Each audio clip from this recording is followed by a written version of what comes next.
పరమాత్ముడు వచ్చెను, జ్ఞాన కలశమే తెచ్చెను. శివ పరమాత్ముడు వచ్చెను, జ్ఞాన కలశమే తెచ్చెను. భారత భాగ్య విధాతుడే పలికెను వందే మాతరం, వందే మాతరం. శివ పరమాత్ముడు వచ్చెను, జ్ఞాన కలశమే తెచ్చెను. భారత భాగ్య విధాతుడే పలికెను వందే మాతరం, వందే మాతరం.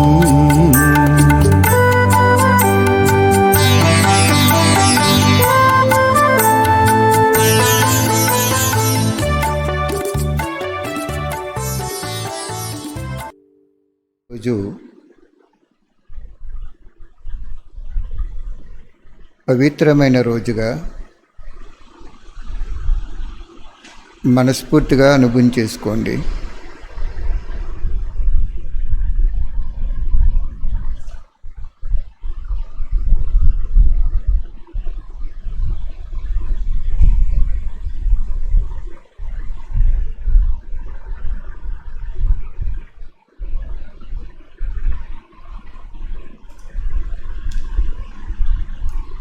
స్వయం భగవంతుడు వచ్చి ఆత్మకి చదువు చెప్తున్నారు అంటే ఆ చదువుని సంలగ్నతలో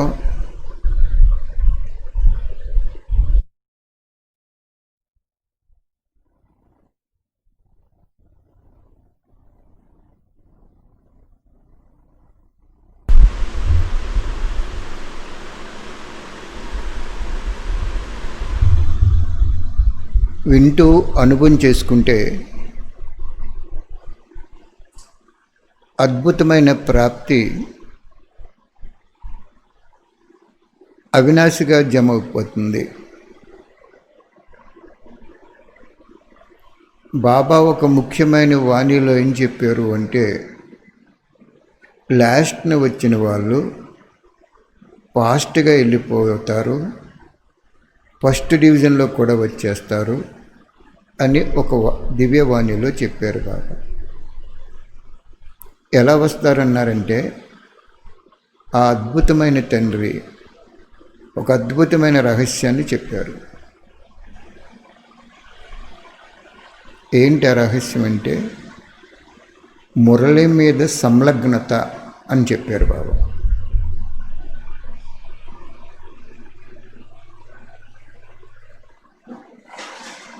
మురళి మీద ఎంత సంలగ్నత ఉండాలి అంటే,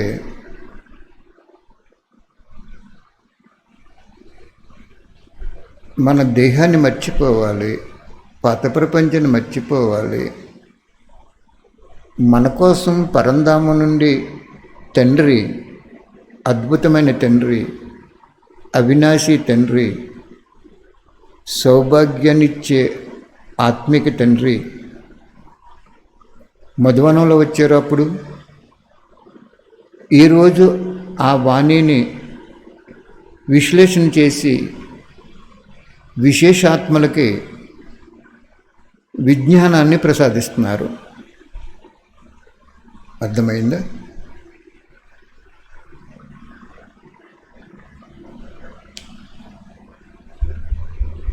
మజ్జిగని చిలికిస్తే వెన్న వస్తుంది, చిలికించకుండా ఉంటే వెన్న రాదు.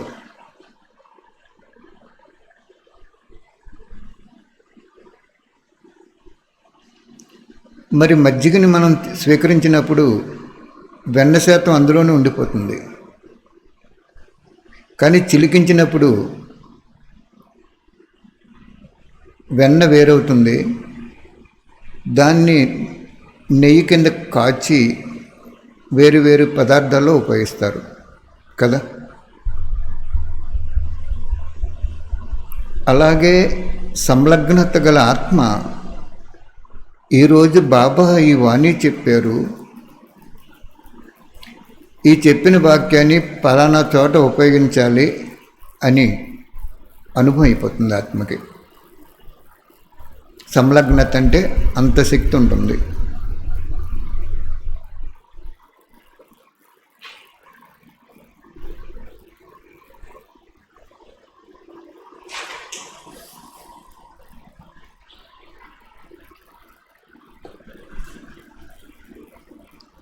అందుచేత లాస్ట్ని వచ్చిన ఫాస్ట్గా వెళ్ళిపోవటానికి, ఫస్ట్ డివిజన్లోకి రావటానికి ఆధారము మురళి మీద సంలగ్నత అనే విషయాన్ని బాబా చెప్పారు. మనం 30 సంవత్సరాల నుంచి ఉన్నాం. మురళి మీద సంలగ్నత లేని కారణంగా మనం ఫస్ట్ డివిజన్లోకి రాలేకపోతున్నాం. అర్థమైందా పాయింట్? ఇప్పుడు వరకు బ్రాహ్మణ్ ఆత్మలో ఎన్ని అవ్యక్తవాణీలు బాబా చెప్పారు, ఫస్ట్ అది తెలుసుకోవాలి. ఎందుకు తెలుసుకోవాలంటే అన్నిసార్లు నక్షత్ర మండలం పైన సైన్స్ సాధనాలు కూడా వెళ్ళలేనంత దూరంలో ఒక్క సెకండ్లో దాదీజీ శరీరంలోకి వచ్చి వాణి చెప్పారు బాబా. అంటే ఎన్నిసార్లు వచ్చారు? సుమారుగా 1100కి తక్కువగా వచ్చారు. 1100 సార్లు భగవంతుడు భూమి మీదకి వచ్చారు. 69వ సంవత్సరం నుంచి.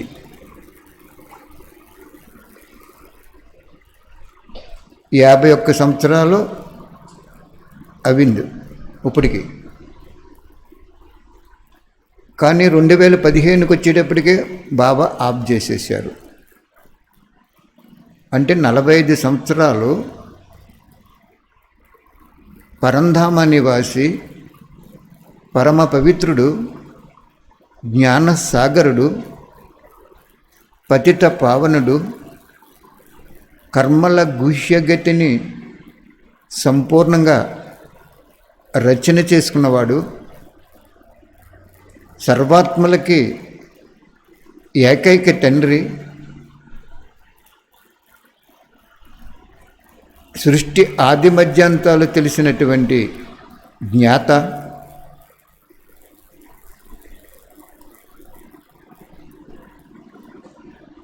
కాబట్టి అటువంటి అద్భుతమైనటువంటి సంపూర్ణ సర్వశక్తులు కలిగిన భగవంతుడు పరంధామం నుండి సుమారుగా 1100 సార్లు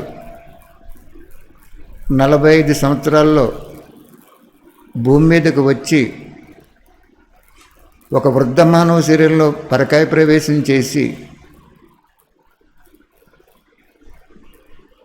జ్ఞానం చెప్పి పరంధామకి వెళ్ళిపోయేవారు. దీన్ని అవతరణ అంటారు. భగవంతుడు జన్మించాడు. అవతరణ అంటే అవసరం కోసం, తరుణం అంటే ఒక దేహాన్ని తీసుకున్నారు విశ్వ కళ్యాణం కోసం. నిజంగా ఈరోజు మీరు ఒక్క విషయాన్ని ఆలోచించండి. భగవంతుడు అలా వస్తున్నాడని ప్రపంచ వాళ్ళందరికీ అనుభవం చేసుకున్న నీవు అనుభూతి శక్తితో వాళ్ళకి చెప్తే వాళ్ళు పరుగుని భగవంతుడు స్థాపించిన స్థానాల్లో వచ్చి, అమ్మా భగవంతుడు వచ్చారా అని వాళ్ళు ఎనలేని ఆనందాన్ని పొందుతారు. అర్థమైందా? అంచేత సంలగ్నతతో వినండి ఈరోజు బాబా ఏం చెప్తారు.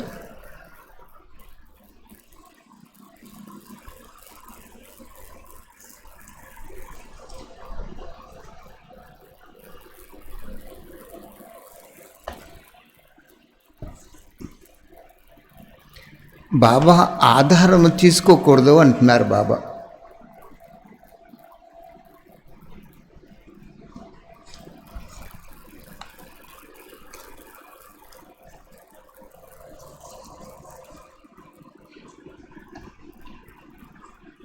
ఆధారం అంటే ఏంటి?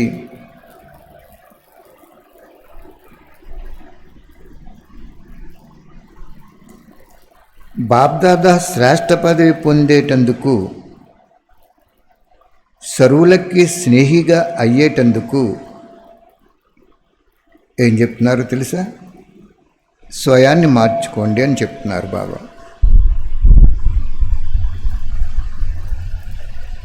బాప్దాదా శ్రేష్ఠ పదవి పొందేందుకు అంటే మనం ప్రపంచంలో అందరికీ స్నేహిగా అయ్యేటందుకు ఏం చెప్తున్నారు బాబా? నిన్ను నువ్వు మార్చుకో అని.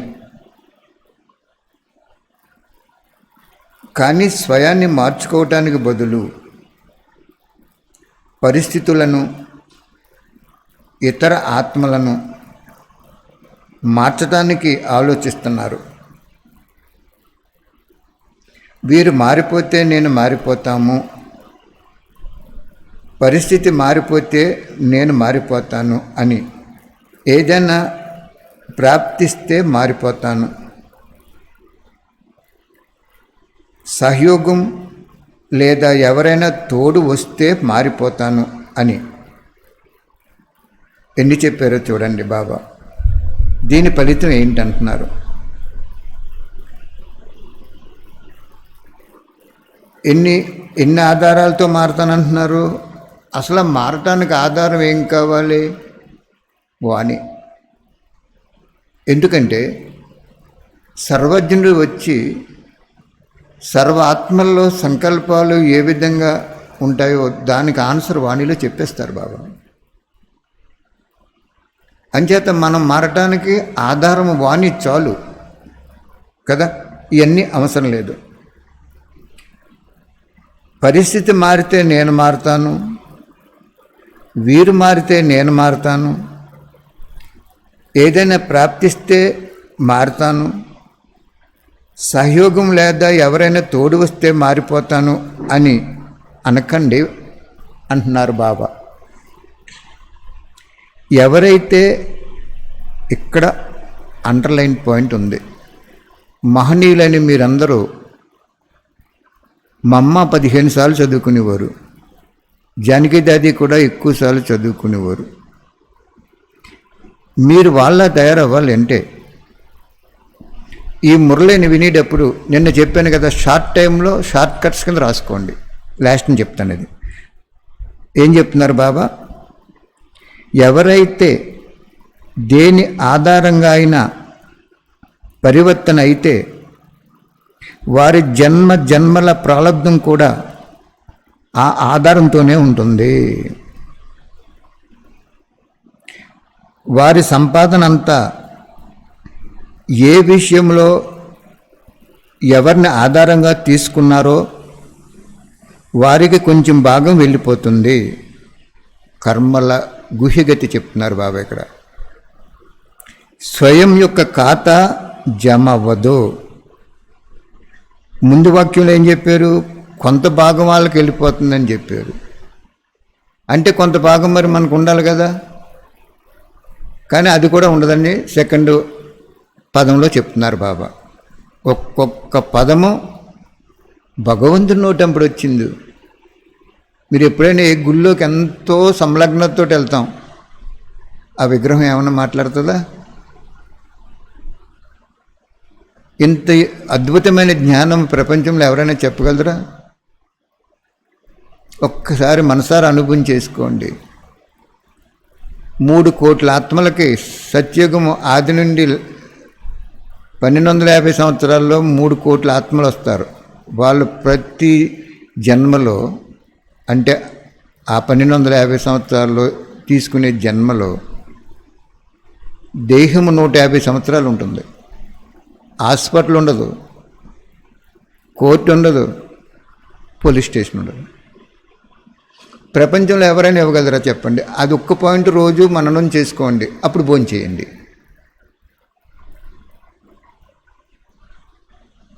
1250 సంవత్సరాల్లో తీసుకునే 3 కోట్ల ఆత్మల యొక్క శరీరాలకి 150 సంవత్సరాల ఆయుస్సు ఉంటుంది. 3 కోట్ల ఆత్మలకి ఎవరైనా ఇస్తారా? ఏ డాక్టర్ ఇస్తాడా? ఏ వనమూలికలు ఇస్తాయా? ఏ ప్రకృతి అయినా ఇవ్వగలదా? ఏ ఖజానా అంటే ఏ ఇంగ్రీడియంట్ అయినా ఇవ్వగలదా? చెప్పండి, మీరే ఆలోచించండి. మధ్య మధ్యలో ఇటువంటి ఇంటాక్సికేషన్ తెచ్చుకునేటువంటి వాక్యాలు మననం చేసుకుంటే మనం భగవంతుడి సమానంగా అయిపోతాం. కానీ భగవంతుడు కాదు మనం. తండ్రికి పోలిన పోలికలు కొడుకు ఉంటాయి, కానీ తండ్రి వేరు, కొడుకు వేరు.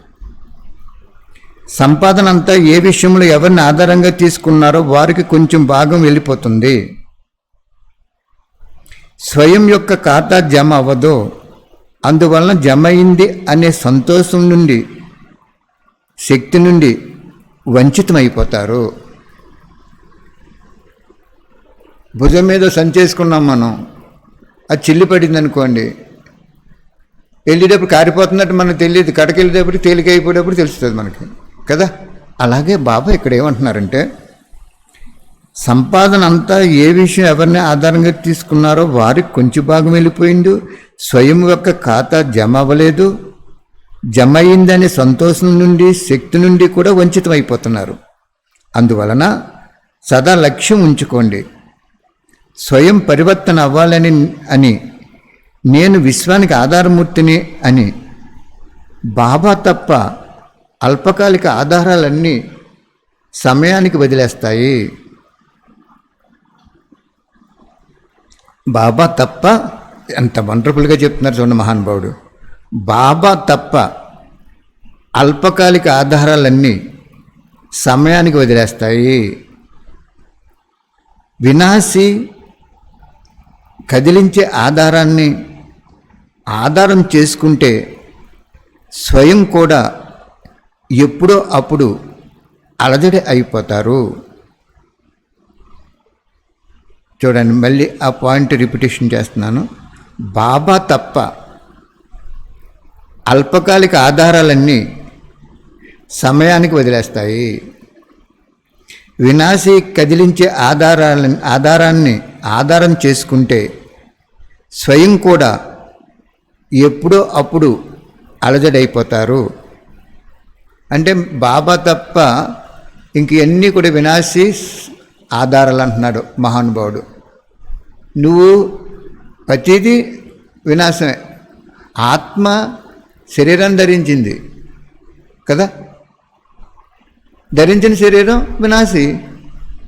అది ఆత్మ ధరించిన శరీరమే. ఆ శరీరం ద్వారా ఎన్నో రసాలు అనుభవం చేసుకుంటుంది ఆత్మ. నాలిక మీద ఒక పదార్థం పెట్టుకున్నప్పుడు నాలిక పక్కన రసగంధులతోటి తీసుకుంటుంది కదా. మరి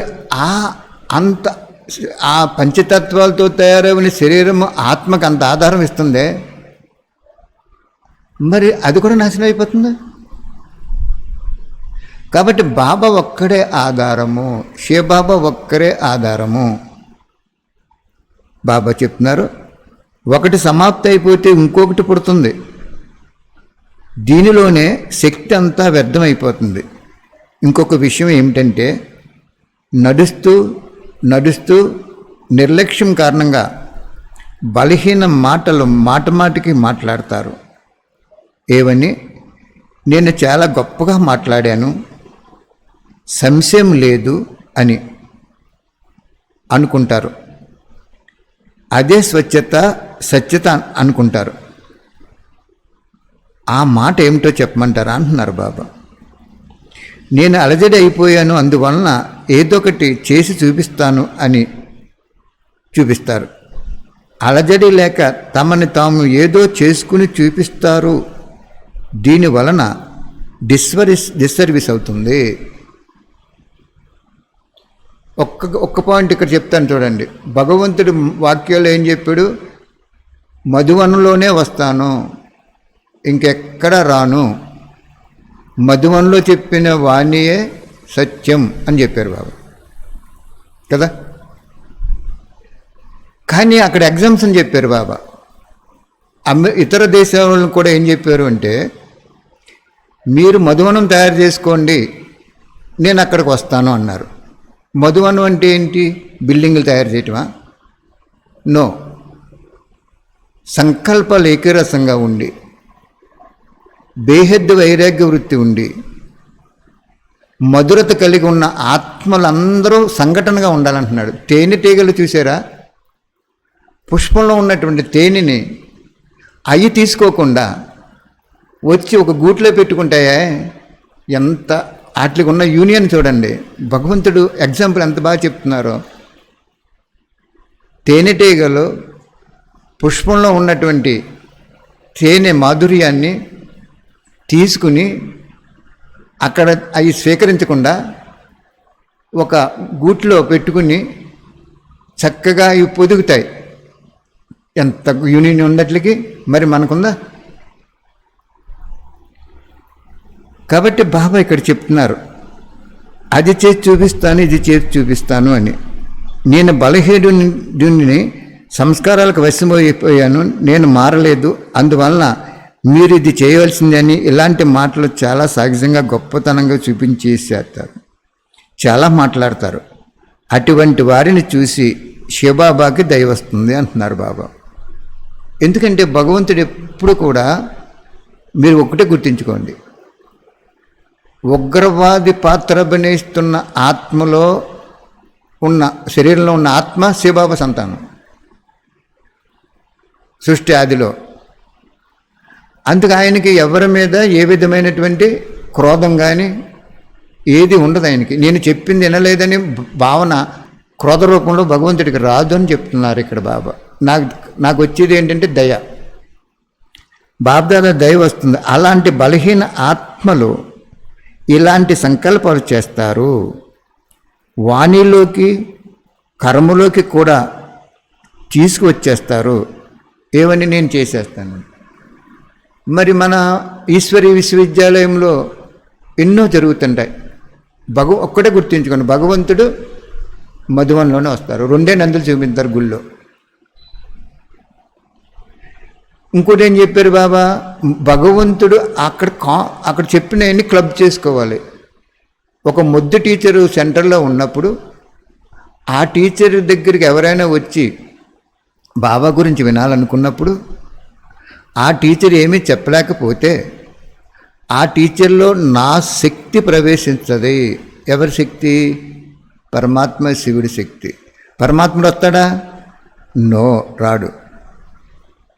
ఆయన పరంధామంలో ఉండే పరమాత్మ ఈ టీచర్ శరీరంలోకి వచ్చేసాడు అనుకోండి, ఇంకో చోట ఇంకో టీచర్ శరీరంలోకి రావాల్సి వస్తుంది. అంచేత ఒక వ్యక్తి అన్ని శరీరాలకు వెళ్ళగలుగుతాడు? వెళ్ళడు. అంచేత భగవంతుడి శక్తి ఇన్పుట్ అవుతుంది. సూర్యుడు అక్కడ ఉన్నాడు, కాంతి ఇక్కడ ఇన్పుట్ అవుతుంది. అలాగే బాబా ఏం చెప్తున్నారు ఇక్కడ అంటే, ఆ ముద్దు శరీరంలో ఆతలాత్మ కళ్యాణం చేయటం కోసము నేను వస్తాను, చెప్తాను, వెళ్ళిపోతాను. ప్రవేశించినట్టు ఆ ఆత్మ కూడా, ఆ టీచర్కి కూడా తెలియదు, ఆతల వ్యక్తికి కూడా తెలియదు అన్నాడు. ఎంత గొప్ప అద్భుతమైనటువంటి, నిరాధారమైనటువంటి, సూక్ష్మమైనటువంటి, నిస్వార్థమైనటువంటి, అతి రహస్యయుక్తమైనటువంటి జ్ఞానం చెప్పాడో చూసారా బాబా. పాపం ఆ టీచర్ సరెండర్ అయింది, చెప్పటం రావట్లేదు, నేను వెళ్ళి చెప్పాలి ఆ బిడ్డకి అన్నాడంటే, ఆతలో వచ్చిన బిడ్డ ఎంత అదృష్టవంతుడో చూడండి. అంచేత భగవంతుడి శక్తి సర్వవ్యాపి అవుతుంది, భగవంతుడి సర్వవ్యాపి కాదు. అంచేత మనం ఏం చేస్తున్నాం, ఇంకెక్కడ వచ్చినా కానీ టెంపరీగా వచ్చి కొన్ని అద్భుతాలు చేసి అదృశ్యమైపోతారు. ఆయన కాన్స్టెంట్గా ఉండరు అక్కడ. వాణి కూడా చెప్పరు. వాణి చెప్పవలసింది ఓన్లీ మధువనంలో ఇరువురి శరీరంలో తప్ప ఇంకెవ్వరి శరీరంలో వాణి చెప్పరు. అది డ్రామాలో ఆయన నిర్ణయించుకున్న పాత్ర అది. ఓకే, కాబట్టి రకరకాల పాత్రలు చూసి రకరకాల అన్వేషణలకు వెళ్ళి చేయొద్దు. అదే దీని పైన చెప్పిన ఇంట్రడక్షన్ అదే. చాలా నీట్గా చెప్తున్నాడు ఆయన. ఇంకొకరు ఎవరిలో శరీరంలో వస్తున్నారు, అక్కడేదో చెప్పేస్తున్నారు, ఇక్కడేదో చెప్పేస్తున్నారు, అక్కడేదో చెప్పేస్తున్నారని మీరు వాళ్ళ వెనకాల పరిగెడితే మీరు మురళీని కూడా కట్ చేసినట్టు అయిపోద్ది. అర్థమైందా? అందుకు ఇక్కడ క్లియర్ చేశారు బాబా ఈ పాయింట్. నేను అది చేసి చూపిస్తాను, నేను ఇది చేసి చూపిస్తాను, ఇవన్నీ కూడా డిస్సర్వీస్ అవుతుంది అని చెప్తున్నారు బాబా. భగవంతుడు వాణిలో చెప్పేసాడు ఫ్యూచర్లో ఇటువంటి వస్తాయని. నేను ఇక్కడికే ఇద్దరిలోనే వస్తాను, ఇంక ఎక్కడ రాను. కానీ ఫారెన్లో వస్తానన్నాడు. ఏమన్నారు? నువ్వు మధువనం తయారు చేసుకో అన్నారు. కానీ అక్కడ వాణి చెప్తానన్నారా? వస్తాను, శక్తి ఇస్తారు. వాణిలు ఎన్ని చెప్తారండి మీరు ఆలోచించండి. అమెరికాలో ఒక వాణి, మధువన్లో ఒక వాణి, బెజవాడలో ఒక వాణి, కాకినాడలో ఒక వాణి, రాజమండ్రిలో ఒక వాణి చెప్తారా? ఇలా ఇంటింటి తిరుగుతారండి ఆయన. ఇదే పని ఏంటి ఆయనకి? ఆలోచించండి, మీరు మంచి మనసుతో ఆలోచించండి. ఆయన ఏమన్నా ఆర్ఎంపీ డాక్టర్ ఏంటండి సంచెట్టుకుని ఇంటింటికి తిరగడానికి? సుప్రీం అతను, హైలీ సుప్రీం. అసలు నీకు మధువనంలో దాది గారి శరీరంలో వచ్చి చెప్పే వాణిల మీద సంలగ్నత ఉంటే అస్సలు నీ బుద్ధిని ఇంకా ఏ వాక్యం మీద కూడా మైగ్రేట్ అవ్వదు. అది చాలా అదృష్టమైనటువంటి, ఆత్మకు అదృష్టమైనటువంటి విషయం అది. ఉప్పు నుంచైనా సందుల్లోకి వెళ్ళటం, పక్కదారులకు వెళ్ళటం ఎవ్వరి కూడా చూడకండి, మురళి మీదే చూసుకోండి. ఓకే, వాణిలో కర్మలో కూడా తీసుకొచ్చేస్తారంటున్నాడు బాబా. చూసారా ఎలా చెప్పాడు అక్కడ? ఆయన తెలుసు, 44 సంవత్సరాల క్రితం చెప్పాడు ఈ వాణి. ఫ్యూచర్ ఏం జరుగుతుందో తెలుసు. యుక్తిగా, రహస్యయుక్తంగా, యోగయుక్తంగా, ఎవరిని కించపరకుండా డ్రామా ఈ విధంగా నడుస్తుంది, చూసుకో అని చెప్తున్నారు బాబా. దీనిలో అకల్యాణం ఎవరికి అవిందంటున్నారు బాబా. సర్వీస్కి అకల్యాణం బాబాకి నష్టం వస్తుందని అనుకుంటారు. కానీ ఈ సంస్కారాలు కలవారు వారి అకల్యాణం వారే చేసుకుంటారు. ఎంత సూపర్గా చెప్పారు చూడండి బాబా. డ్రామానుసారము విశ్వసేవ కార్యము సఫలం అవటం నిత్యం అయిపోయింది. ఎప్పుడైతే తాంబూలాలు ఇచ్చుకున్నారో పెళ్ళికి, ఇంక ముహూర్తం పెట్టుకుంటారు, అంతే కదా. ఇప్పుడంటే పెళ్ళిళ్ళు రకరకాలుగా మారిపోతున్నాయి.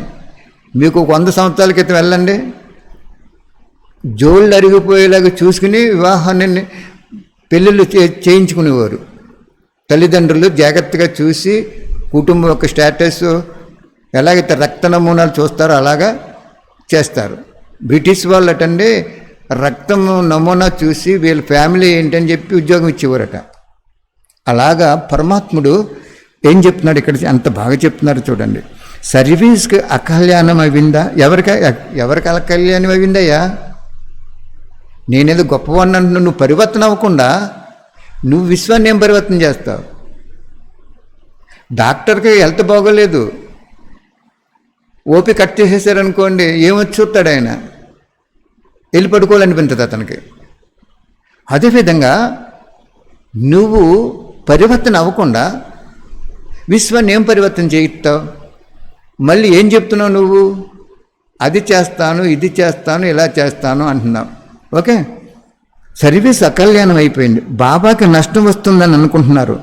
కానీ ఈ సంస్కారాలు కలవారు వారి అకల్యాణము వారే చేసుకుంటారు. బాబా కూడా ఏమి చేయరు, డ్రామా కూడా ఏమీ చేయరు. జాగ్రత్తగా పండును కొయ్యమన్నాం అనుకోండి, మనం 2 ఏపుల పదునుంది కత్తికి. పండును కొయ్యమన్నప్పుడు పిడెట్టుకుని కొయ్యాలి తప్ప పైన కింద ఉన్నటువంటి ఆ పదును ఏది వేలెట్టి నొక్కేమనుకోండి, కింద ఆ కాయ కట్ అయిపోద్ది, మన వేలు కూడా కట్ అయిపోద్ది, మనకు తెలియదు బ్లడ్ వస్తున్నట్టు. అలా అయిపోద్ది అని చెప్తున్నాడు ఇక్కడ వాళ్ళు. భగవంతుడి జ్ఞానం 2 ఏపుల పదునైన కత్తది తీసుకొచ్చిందా మహాపుణ్యాన్ని తీసుకొచ్చేస్తుంది. ఏమాత్రం అవజ్ఞ వెళ్ళిందా మహాపాపం తయారు చేస్తుంది. అర్థమైంది? కత్తి పిడి ఉంటుంది. చాకు చూసుకోండి, ఫర్ ఎగ్జాంపుల్ వంటింట్లో లేటెస్ట్గా అతను ఏం చేశాడంటే కొంచెం పొదునేమో కింద పెట్టి కొంచెం ఎక్కువ పొదును పైన పెట్టాడు అనుకోండి, 2 పనిచేస్తుంది. గట్టిగా ఉన్న పండును కట్ చేయడానికి ఇదని అతను మ్యానుఫ్యాక్చరింగ్ అలా చేశారు అనుకోండి ఫర్ ఎగ్జాంపుల్.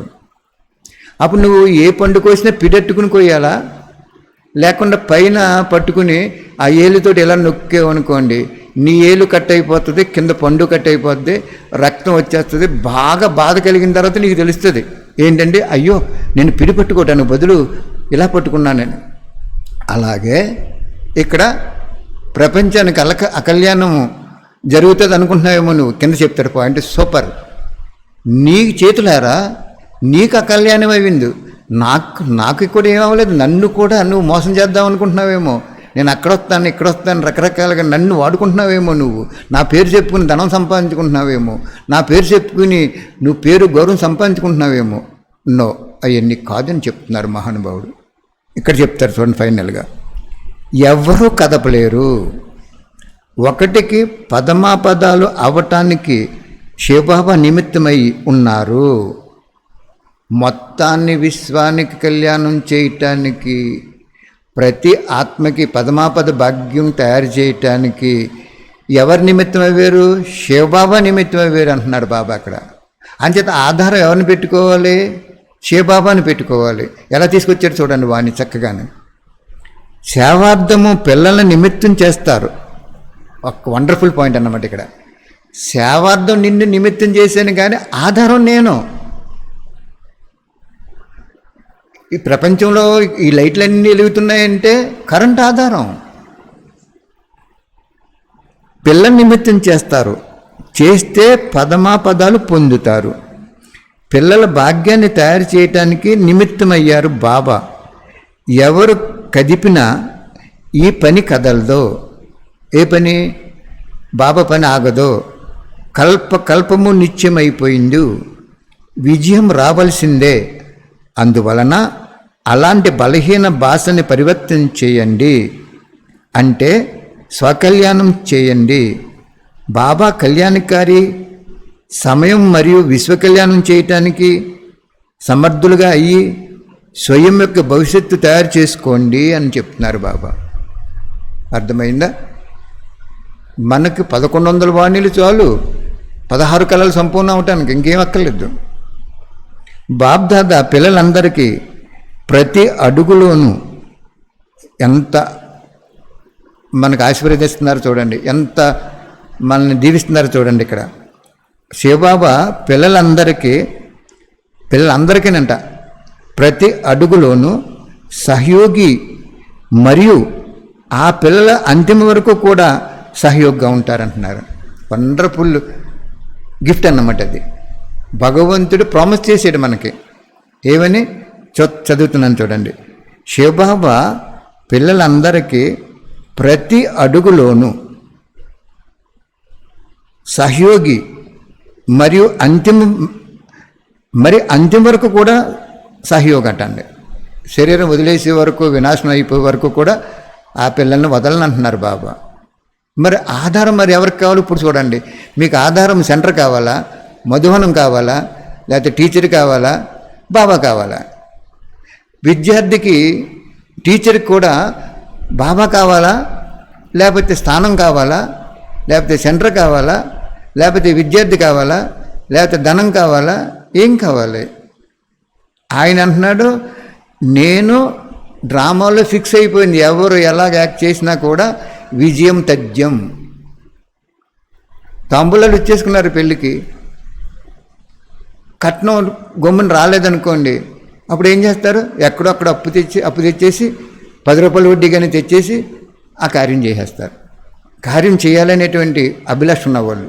ఓకే, అదేవిధంగా బాబా ఇక్కడ ఏం చెప్తున్నాడు? నేనే నిమిత్తం, నేనే చేస్తాను మొత్తం అంతానే. కానీ మిమ్మల్ని నిమిత్తంగా ఎందుకు చేసాను అంటే, భాగ్య విధాతనైన నేను, ఆయనకి భాగ్యం ఎందుకండి? భాగ్యం కావాల్సింది మనకు, కానీ ఆయనకి ఎందుకండి? సముద్రంలో నీరు అంత ఉండగా మనం మోటార్లు పెట్టేసి నూతులు తవ్వేసి అందులోంచి పెట్టి సముద్రంలో పోసామనుకోండి, ఏమన్నా అది అందగంతదా? ట్యాంకులు నింపేసి నదుల్లోంచి పట్టుకు సముద్రంలో పోతే ఏమన్నా అందగంతదా? అలాగా నువ్వేం చేస్తావయ్యా? నువ్వేం చేస్తావు అసలు? నువ్వు నన్ను ఆధారం చేసుకో. నేను, ఇది నిత్యం అయిపోయింది. విశ్వ కళ్యాణము 780 కోట్ల ఆత్మలకి నేను కళ్యాణం చేస్తాను. వాళ్ళని పుట్టడానికి గతులిస్తాను, వాళ్ళకి ఎక్కడ ఏ యుగంలో ఏ దేశంలో ఎప్పుడు పుట్టాలో అన్ని అట్లకి నేనే నిమిత్తాన్ని. అందుకే భక్తిలో శివుడు ఆజ్ఞ లేనిదే చీమైనా కరవదంటారు. చీమ కరిస్తే ఏమవుద్దండి? మనిషికి ఏమవ్వదు.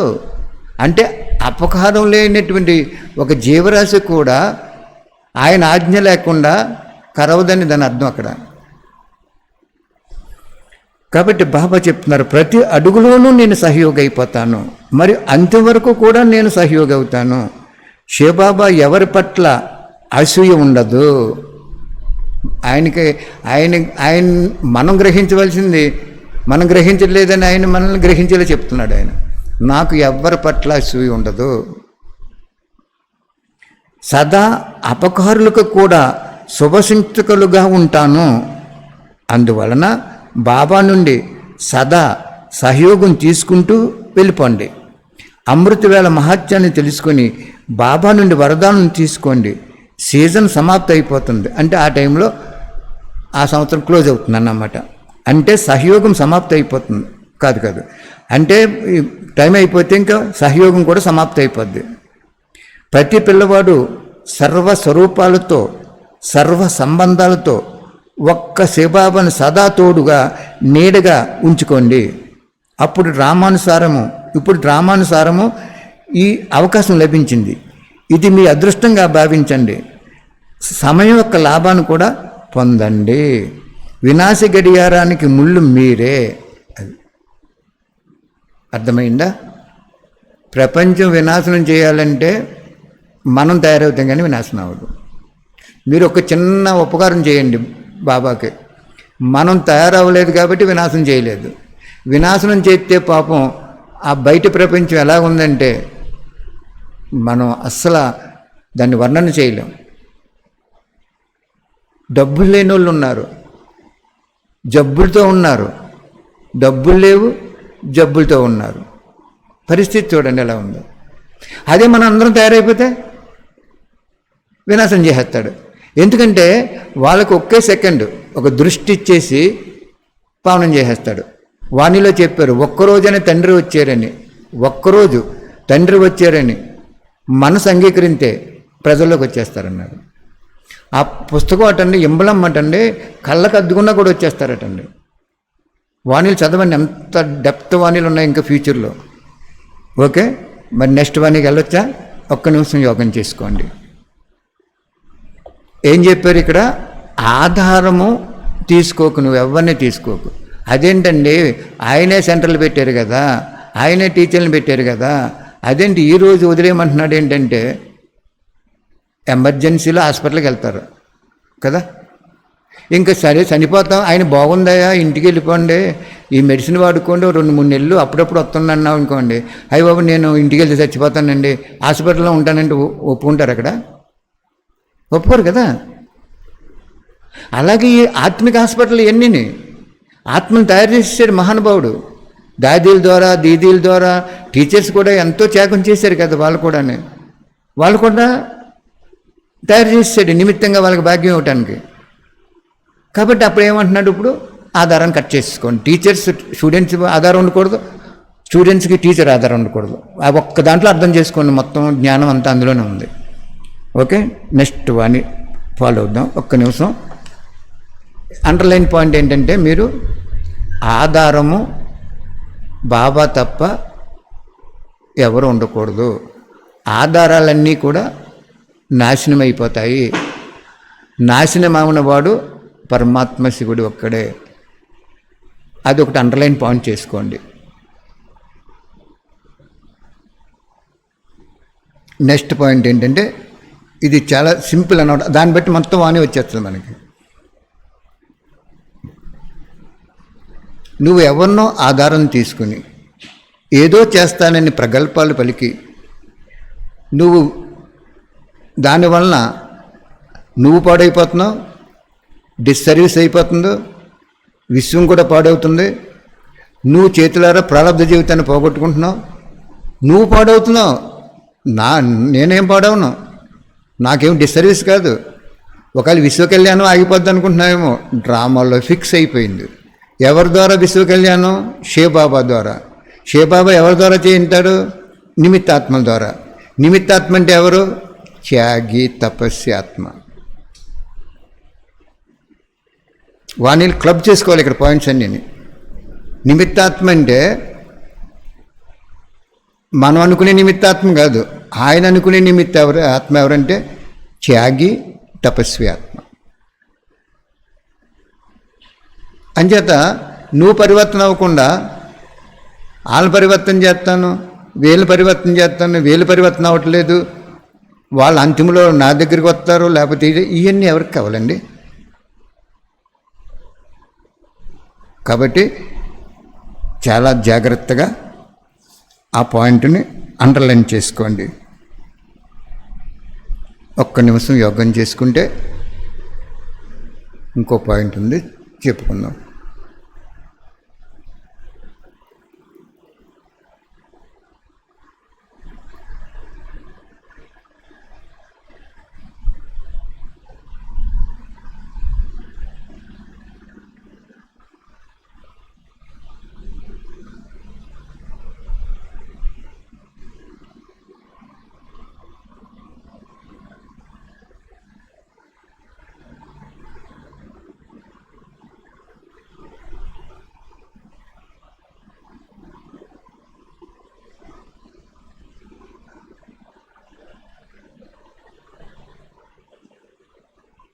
ఆ మహానుభావుడు ఏం చెప్తున్నాడంటే, ఒక్క ఆధారం తీసుకున్నావు, అది ఫెయిల్ అయింది, నీకు అలవాటు అయిపోయింది, ఇంకో ఆధారం తీసుకుంటావు, ఒకటి తర్వాత ఒకటి పుట్టుకొస్తుంది. కాబట్టి నన్ను ఒక్కడిని ఆధారం తీసుకోండి. నెక్స్ట్ బాబా ఏం చెప్తున్నారంటే, వినాశనం గురించి బాబా మనకి క్లియర్గా చెప్తున్నారు. ఇక్కడ డేటు 18/1/77 బాబా చెప్తున్నారు, నష్టోమోహ స్మృతి స్వరూపంగా అయిపోయారా, లేక ఇప్పుడు అవ్వాలా? అంతిమ స్థితి అంతిమ వినాశనం కోసం ఆగి ఉంది. మనం స్థితి తయారైపోతే వినాశనం అయిపోద్ది. వినాశనం కోసం ఎదురు చూడటం లేదు కదా. వినాశనం కోసం ఎదురు చూడటం అంటే మీ మృత్యువు యొక్క తారీఖుని స్మృతిలో ఉంచుకోవటం, లేదా ఆ తారీఖుని ఆహ్వానించటం. బాబా ఏం చెప్తున్నారు? వినాశనము కోసం నువ్వు ఎదురు చూడకు. అసలు నువ్వు ఎప్పటి వరకు ఉంటావు? నీ ఆత్మని ఈ శరీరంలో ఎప్పటి వరకు ఉంటుందో నువ్వు అది గ్రహించేవా నువ్వు అది అని అడుగుతున్నారు బాబా. సంకల్పాలు చేస్తున్నారు, వినాశనం ఎందుకు అవ్వట్లేదు అని, ఎప్పుడు అవుతుంది అని, ఎలా అవుతుంది అని. సంగమయుగమే సౌభాగ్యం అనిపిస్తుందా, లేక సత్యుగము సౌభాగ్యం అనిపిస్తుందా? నిజంగా ఇంకా భగవంతుడు ఉంటే మనకెంత మంచిగా ఉంటుంది. బ్రహ్మబాబాకి పరంధామ నివాసి అయిన పరమాత్మకి ఎంత దగ్గరగా ఉన్నాడు ఆయన. కృష్ణుడి పాత్ర ఎందుకని పనిచేస్తుంది? ఇప్పుడు అతను అభినయిస్తున్న పాత్ర ఒక్కసారి ఆలోచించండి. కృష్ణుడి పాత్ర రోజు రోజుకి దిగిపోద్ది, సెకండ్కి దిగిపోద్ది. అక్కడ సర్వజ్ఞుడు, సర్వశక్తివంతుడు, పరమ పవిత్రుడు, అఖిలాండ కోటి బ్రహ్మాండ నాయకుడు ఆయన బ్రహ్మ దగ్గరికి వచ్చి ఒక్క సంకల్పం ఇచ్చి అక్కడికి వెళ్ళి ఆ కార్యం చేయమంటున్నాడు అంటే ఎంత వండర్ఫుల్ జన్మ అండి అది. అదేవిధంగా ఇక్కడ బాబా ఏం చెప్తున్నాడంటే, సంగమయుగం నీకు ఇష్టంగా ఉందా, సత్యయుగం ఇష్టంగా ఉందా అంటే నేను ఇష్టపడలేదన్నమాట, నేను స్థాపించేది ఇష్టపడలేదని అక్కడ కన్క్లూజన్ తీసుకొచ్చారు బాబా. నువ్వు వినాశ గడియలను కూడా అంటే వినాశనం ఆధారంగా కూడా నువ్వు పురుషార్థం చేస్తావా అని కూడా కన్క్లూడ్ చేసుకొచ్చారు బాబా అక్కడ పాయింట్. నెక్స్ట్ చెప్తున్నారు బాబా, ఎలా అవుతుంది? సంగమయుగమే సౌభాగ్యం అనిపిస్తుందా, లేక సత్యయుగమా? వినాశనం ఎందుకు అవ్వటం లేదు అని ఎందుకు భయపడుతున్నారు? ఒకవేళ స్వయమే ఈ ప్రశ్నలతో ప్రసన్నం అయితే ఇతరులను కూడా ప్రసన్నం అవుతుంది, ఇతరులు కూడా ప్రసన్నం అవుతుంది. స్వయమే ప్రశ్నలో ఉంటే ఇతరులు కూడా తప్పకుండా అడుగుతారు, ఏమని? వినాశనం ఎందుకు అవ్వలేదు, మీరు చెప్పారు కదా అని.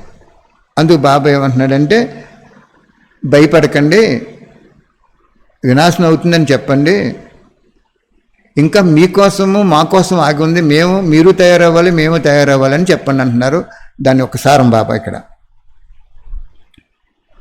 మీరు భయపడకండి, ధైర్యంగా చెప్పండి, మీలాంటి అనేక ఆత్మల కళ్యాణం మిగిలి ఉంది, అందువలన ఇప్పుడు ఇంకా అవకాశం ఉంది.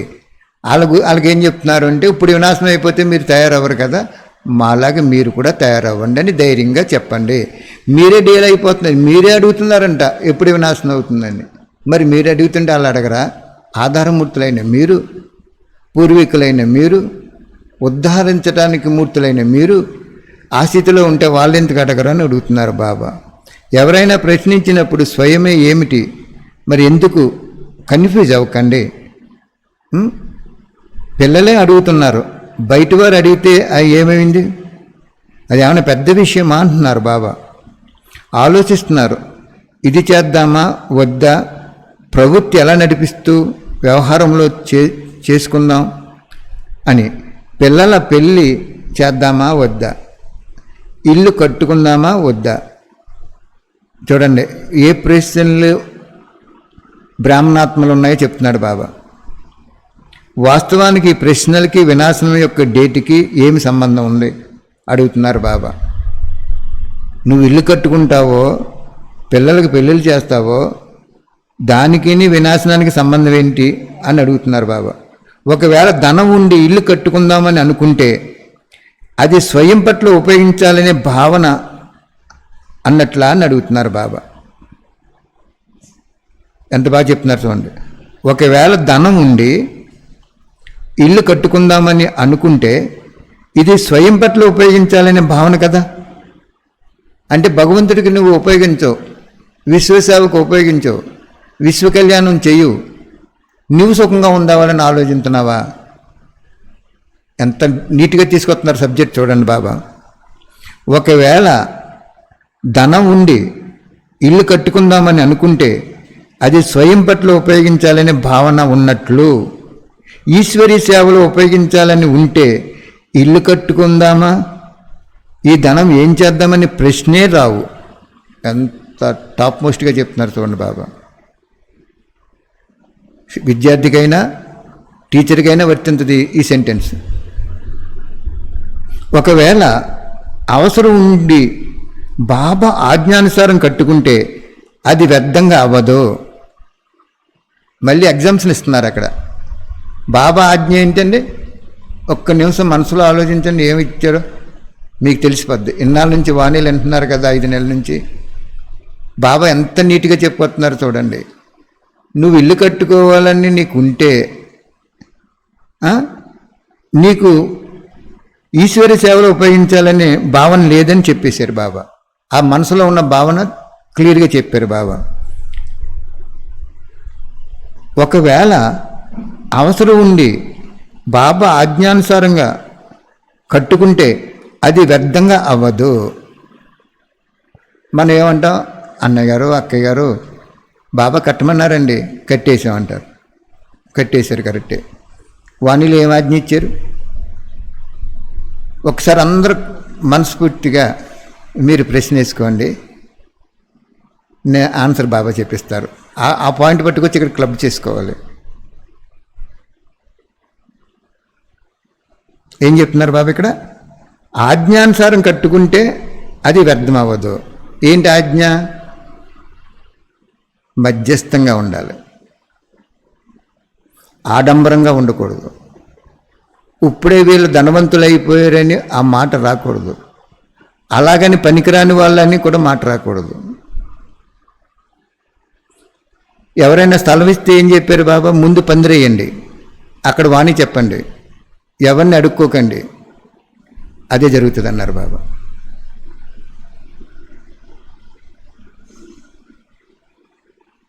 ఈరోజు ఒక అన్నయ్య చెప్తున్నారు, అన్నీ ప్లాన్ చేసేసుకున్నారు. ఒకళ్ళు సిమెంట్ బస్తాలు ఇచ్చేలాగా, ఒకళ్ళు ఐరన్ ఇచ్చేలాగా అందరిని మాట్లాడేసుకున్నారు. ఆయన అందరూ కూడా రెడీ అయ్యారు. కానీ వాణిలు విన్న తర్వాత ఆయన ఎవరిని అడగొద్దు అంటున్నాడు కదా అని నాకు ఫోన్ చేశారు. అలాగే ఉండన్నయ్య అన్నారు. తర్వాత వాళ్ళు కూడా మాట్లాడలేదటండి ఇస్తానని.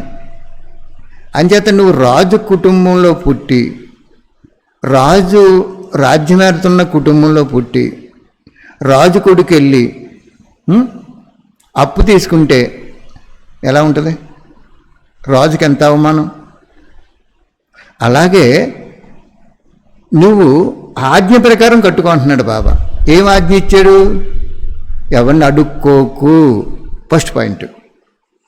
2, మధ్యస్థంగా ఉండాలి. ఎండకి ఎండిపోకూడదు, వర్షానికి తడిసిపోకూడదు, చలికాలికి బిగిసిపోకూడదు. అంతవరకే. ఇంక ఎక్స్ట్రాగానే ఏమాత్రం చేసినా కూడా వ్యర్థము, పాపకథలో జమ అయిపోద్ది. ఎక్కడో పాయింట్ పట్టుకొచ్చి ఇక్కడ పెట్టాను నేను. అర్థమైందా? మరి ఆజ్ఞ అంటే మీకు తెలియదు కదా. మీరేమంటారు? అన్నయ్య బాబా కట్టుకోమన్నాడు అన్నయ్య అంటారు మీరు. చాలా తెలివైన వాళ్ళు బాబా పిల్లలు. చమత్కారంగా చెప్పేస్తారు. కట్టుకోమన్నాడు అన్నయ్య బాబా. ఇగో ఇవాని ఈ డేటు. ఏ డేట్ అది? 18వ తారీఖు 1వ నెల 1970. కట్టుకోమన్నారు అన్నయ్య, ఆజ్ఞ ఇచ్చారని చెప్తారు మీరు. కానీ ఏం ఆజ్ఞ ఇచ్చారో తెలుసా? ఏం ఆజ్ఞ ఇచ్చారు? మధ్యస్థంగా ఉండాలని.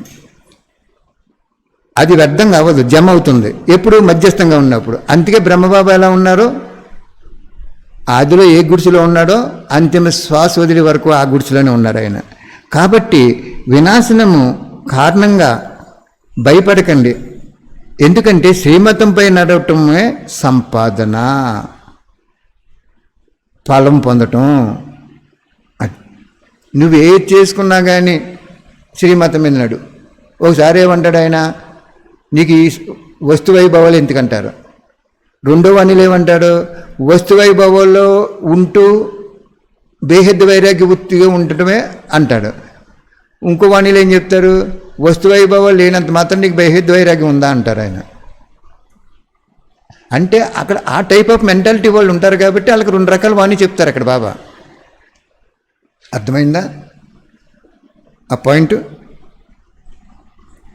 అంటే బాబా ఇంకా ఏం చెప్తున్నారు ఫైనల్గానే, నువ్వు ఏదైనా చేసుకో, బట్ శ్రీమతం ప్రకారం నడుచుకో.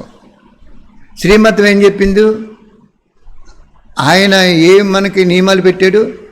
స్వయానికి స్వయం ఎప్పుడూ కూడా గొప్ప చెప్పుకోకూడదు, ప్రసిద్ధి అవ్వరు. అది ఈశ్వరుడు అనాది నియమం. ఫస్ట్ సంగమయుగంలో పెట్టాడు అది. 2, 1కి 1,00,000 రెట్లు ప్రాప్తి సంగమయుగంలో. సత్యస్థానంలో ఉంటే అసత్య కర్మ చేసినా ఎక్కడైనా, కుటుంబంలో అయినా ఎక్కడైనా 1కి 1,00,000 రెట్లు శిక్ష పడిపోతుంది. 2, 3 ఏంటి? నువ్వు ఏ కార్యం చేసినా మధ్యస్థంగా ఉండాలి. ఇప్పుడు ఇల్లు కట్టుకోవాలి, మీకు అవసరం, అద్దెల్లు లేదు, డబ్బులు ఎక్కువగా ఉన్నాయి, బాబా కూడా వేసుకుంటారు, ఇల్లు కూడా కట్టుకోవాలనుకోండి, ఇంకెన్నాళ్ళు ఉంటుంది? మరి స్లాబ్ వేయకూడదు అక్కడ. అసలు ఇల్లు కడతామే తప్పు. ఇప్పుడు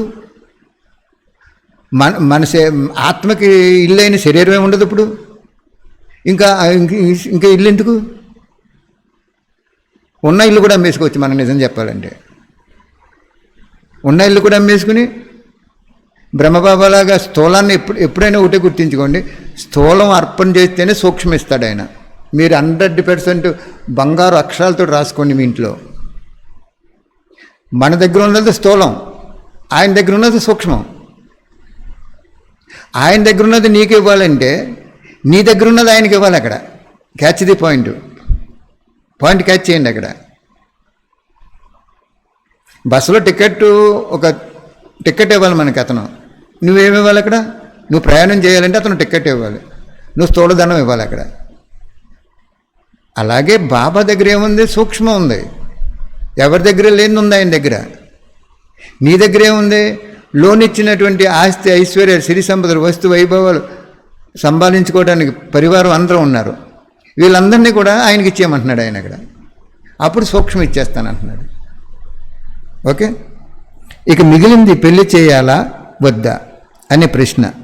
దాని కొరకు ఆజ్ఞ ఏమిటంటే, ఎంతవరకు స్వయాన్ని ఇతరులను రక్షించాలి అంతవరకు రక్షించుకోండి. నీకు పెళ్లి చేసుకోవాలని కోరుకుందనుకో, ఇంకెవరు ఏం చేయలేరు దాన్ని. బాబా ఏమంటున్నాడు, స్వయాన్ని కూడా రక్షించుకోండి, ఇతరులను కూడా రక్షించండి. ఒకవేళ అప్పుడు ఏదో జరిగిందండి ఇక్కడ 1976లో వినాశనం అయిపోతుందని కారణంగా పవిత్రంగా ఉంటారా ఏమిటి? అప్పుడు బ్రహ్మబాబాకి ఒక ఇన్సిడెంట్ జరిగిందన్నమాట. అది ఇప్పుడు మనకు అంత అవసరం లేదు, సబ్జెక్ట్కి వెళ్ళిపోదాం ముందు. పవిత్రత బ్రాహ్మణ జన్మ యొక్క లక్ష్యం మరియు లక్షణాలు. ఎవరికైతే నిజ సంస్కారం పవిత్రంగా భావిస్తారో వారికి వినాశనం యొక్క తారీఖు సంబంధం ఉండదు. అది బాబా చెప్పారు. వినాశనం ఆధారంగా నువ్వు పవిత్రంగా ఉండటం కాదు. పవిత్రత అంటే ఎక్కడెక్కడ చెప్పాడు, క్లబ్ చేసుకోవాలి. అది మీరు విన్నారు కూడా, నిన్న మొన్న కూడా విన్నారు. పవిత్రత అంటే ఏమన్నాడు, కేవలము బ్రహ్మచర్య వ్రతమే కాదు.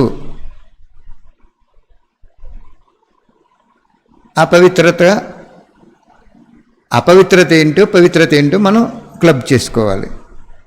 బాబా చెప్తున్నారు, వినాశం యొక్క తారీఖు సంబంధం ఉండదు. ఎవరైతే నిజ సంస్కారాలు లక్షణాలు పవిత్రంగా ఉంటాయో వారు భావిస్తారో వారికి వినాశం యొక్క తారీఖు సంబంధం ఉండదు. ఇదంతా స్వయం యొక్క బలహీనతను దాచుకోవటానికి చెప్పే కథలు. ఏ కథలో స్వయం బలహీనతలు ఉంది లోపల. అందుకు బాబాని అడుగుతాం మనం, పెళ్లి చేయాలా బాబా, లేకపోతే పెళ్లి చేసుకోవాలా బాబా? తల్లిదండ్రులైతే చేయాలా బాబా అంటారు, కన్యలైతే లేకపోతే కుమారులైనా చేసుకోవాలా బాబా? నీకు నిజంగా పవిత్రత ఉంటే ఎందుకు పెళ్లి చేసుకోవాలంటున్నాడు ఇక్కడ బాబా. ఈ ఒక్క జన్మ పవిత్రంగా ఉండలేరా? బాబాకి ఎవరైనా ఉన్నారు చెప్పండి, పరంధామలో భార్య ఉందా ఆయనకి? భార్య లేదు. మరి ఈశ్వరుడికి శంకరుడికి సగం శరీరం స్త్రీ చూపించారు, సగం శరీరం పురుషు చూపించారు. ఏంటది? పురుషుడిగా చూపించారు. ఏంటది అంటే భగవంతుడి శక్తి మనకిచ్చేస్తాడు అక్కడ.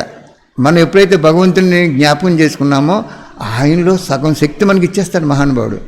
ఆయనలో సగం శక్తి అంటే మాటలేంటి? నిండు శక్తి ఎత్తే అసలు మనం తట్టుకోలేం. సూర్యుడు భూమికి 15 కోట్ల కిలోమీటర్ల దూరంలో ఉన్నాడు కాబట్టి ఈ భూమి ఎంతవరకు హీట్ ఎక్కాలో ఓజోన్ పొర దగ్గర నుంచి చేంజెస్ వస్తాయి.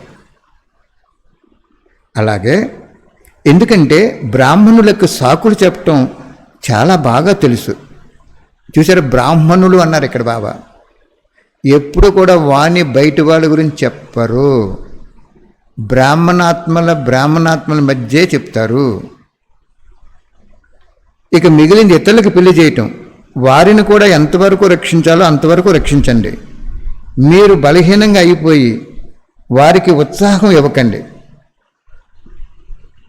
సాక్షిగా అయ్యి సంకల్పం ద్వారా వాణి ద్వారా రక్షించడానికి ప్రయత్నం చేయండి. కానీ ఎవరైతే పడిపోవాలనుకుంటున్నారో వారిని మీరు ఏం చేస్తారు? వినాశనం కారణంగా స్వయం అలజడి అవ్వకండి. మీ అలజడి ఇక్కడిచ్చారు పాయింట్, అండర్లైన్ పాయింట్ ఇది. మీ అలజడి అజ్ఞాని ఆత్మలను కూడా అలజడిలోకి తీసుకొచ్చేస్తుంది. అర్థమైందా? మీకు ఎప్పుడైతే బాబా మీద నిశ్చయము వినాశనం మీద నిశ్చయము లేకపోతే ఇవన్నీ వస్తాయంటున్నారు బాబా. డ్రైవరు ఒక 35 మందిని బస్సులో ఎక్కించుకుంటారండి. ఆయన డ్రైవ్ చేస్తారు. లెప్తపాటు కొన్నిరెప్ప నిద్ర వచ్చిందనుకోండి, లెప్తపాటులో యాక్సిడెంట్ అయిపోద్ది. అతను ఒక్కడు కాష్టంగా ఉండి 35 మంది నిద్రపోయినా పర్లేదు. 35 మంది మెలుకుగా ఉండి అతను ఒక్కడు నిద్రపోతే మాత్రం యాక్సిడెంట్ అయిపోద్ది. అదేవిధంగా బాబా ఇక్కడ ఏమంటున్నారంటే, మీరు జ్ఞానము తెలుసుకుని పరంపిత పరమాత్ముడు ఉన్నతోన్నతమైన వాడి పిల్లలు ఉండి మీకు ఇటువంటి సంకల్పాలు ఏంటయ్యా బాబు? బయటోళ్ళకి రావాల్సింది మీకేంటి? ఫోన్లు వచ్చినాయి, అది మిమ్మల్ని పాడు చేయటం కాదు, ఆ వైబ్రేషన్స్ ఇతరులకు వెళ్ళి వాళ్ళని కూడా పాడు చేస్తుందని చెప్తున్నాడు ఇక్కడ బాబా. అగరొత్తి వెలిగించారు, ఇక్కడ రూమ్ అంతా సువాసన వచ్చేస్తుంది. ఆ పక్కన ఎక్కడో మురుకుతూ ఉంది, ఆ మురుకంతా ఆ చుట్టుపక్కల వ్యాపించేస్తుంది. మురుకు వాసన కూడా వాయుమండలంలోకి వచ్చేస్తుంది, సువాసన కూడా వాయుమండలంలోకి వచ్చేస్తుంది. అంటే వాయువు కనపడదు, అది ఆ కనపడిన వాయువు దాన్ని పీల్చుకుని అది అలా మోడిఫై అయిపోద్ది. అది అప్పటి వరకు బాగున్న గాలి తూంగుండా ప్రవేశించింది మురుకు దాని ద్వారా. అది ఏం చేస్తుందంటే మురుకుని అది అబ్జర్వ్ చేసేసుకుంటుంది. అలాగే బ్రాహ్మణాత్మల యొక్క సంకల్పాలు వాయుమండలంలోకి వెళ్ళిపోయి బయట ఉన్నటువంటి అభాగ్యశాలి, పాపం భాగ్యం లేదు వాళ్ళకి, అజ్ఞాని ఆత్మలకి టచ్ అయిపోయి ఆ పని వాళ్ళు చేసేస్తున్నారన్నారు. నేను మొన్న ఒకటి మీకు చెప్పాను, నేను సాయంత్రం వరకు కష్టపడినటువంటి ఒక వ్యక్తి సాయంత్రం మత్తు పదార్థాలు మందు అది తాగేసి ఇంటి దగ్గర అలర చేస్తున్నాడు అంటే వాళ్ళని తయారు చేసేది కూడా బ్రాహ్మణాత్మలో ఎక్కడో ఒకటి ఉంది, అది చెప్పకూడదు అలాగ విషయాలు. ఆధారమూర్తి చెలించినప్పుడు విశ్వం చెలించేస్తుంది. ఇక్కడ చెప్పాను కదా, డ్రైవర్ నిద్రపోతే వెహికల్కి 35 మందికి కూడా ప్రమాదం. అతను ఒక్కడే మెలకుగా ఉంటే వీళ్ళందరూ నిద్రపోతున్నా సేఫ్గా ఉంటారు. అంచేత బాబా ఏమంటున్నాడు, నిన్ను నేను ఎన్నుకున్నాను నీ భాగ్యం తయారు చేయడానికి, భాగ్యవిధాతను నేను మొత్తానికి పరివర్తన చేయడానికి నిమిత్తుని, వినాశం చేయడానికి నిమిత్తుని, స్వర్గం స్థాపించడానికి నిమిత్తుని, కానీ నిన్ను పెట్టాను నేను, ఎందుకంటే నీకు భాగ్యం ఇవ్వటం కోసం. మనం చెప్పాను కదా, ఒక వస్తువు తయారు చేసినప్పుడు డైరెక్ట్ ఆన్లైన్లో చేసుకుంటే వరల్డ్ అంతా కూడా అతను ఒక్కడికే ప్రాఫిట్ వస్తుంది. అది ఇంకో షాప్ వాళ్ళకి ఇచ్చి ఇంకొకరికి ఇస్తే వాళ్ళకి ఎంతో కొంత లాభం వేసుకుని అందరూ బతుకుతారు. అక్కడ ఒక వ్యక్తి అందరినీ బతికేలాగా చేయాలి, కానీ ఒక వ్యక్తి అందరినీ బతకకుండా నేనొక్కనే బతకాలనేది అది దైవం ఆలోచించే చింతన కాదంటున్నారు బాబా. ఇక్కడ దైవం ఏం ఆలోచిస్తారు, అందరినీ దరి చేర్చుకోవాలని ఆలోచిస్తారు. వినాశం కారణంగా స్వయం అలజడి అవ్వకండి, మీ అలజడి అజ్ఞాని ఆత్మలను కూడా అలజడిలో తీసుకొచ్చేస్తుంది. మీరు అచంచలంగా ఉండండి, నిర్భయంగా మాట్లాడండి, అప్పుడు బయట వారు కూడా స్వతహాగా నిశ్శబ్దం అయిపోతారు.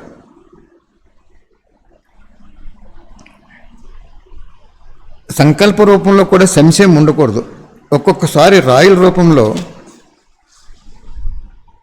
సంశయం వస్తుంది, ఇది ప్రపంచం వాళ్ళని కూడా సంశయ బుద్ధిగా చేయటానికి నిమిత్తం అవుతుంది.